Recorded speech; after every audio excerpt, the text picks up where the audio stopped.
திமுக ஆட்சியில் தமிழ்நாட்டின் மூலை முடுக்கெல்லாம் கஞ்சா அமோகமாக விற்பனை செய்யப்படுகிறது எனவும் தமிழ்நாட்டில் சட்டம் ஒழுங்கு சந்தி சிரிக்கிறது எனவும் கடிந்துரைத்துள்ள எடப்பாடி பழனிசாமி திமுகவுக்கு இதுதான் கடைசி தேர்தல் என தெரிவித்துள்ளார். இன்றைக்கு எங்க பார்த்தாலும் போதைப் பொருள் விற்பனை விக்குதுல, எல்லா இடத்துலயும் கஞ்சா விக்குதா?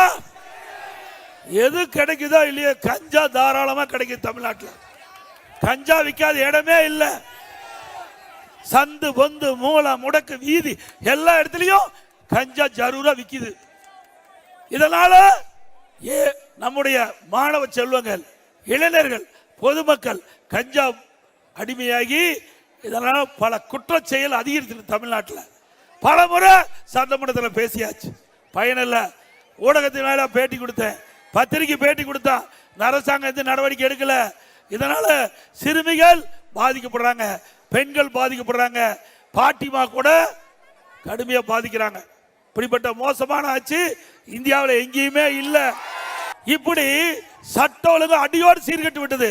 தமிழகத்தில் சட்ட ஒழுங்கு சந்தி சிரிக்கின்ற நிலை இந்த ஆட்சியில் இருக்குது. தம்பியே சொல்லிட்டாரு, இதோட கடைசி தேர்தலுங்க. இல்லைங்க, அவர் நல்லா இருக்கட்டும், சந்தோஷமா இருக்கணும். நம்முடைய வேட்பாளர்களை வெற்றி பெற்று அதிமுக ஆட்சி அமைக்கத அவர் வேடிக்கை பார்க்கணும்.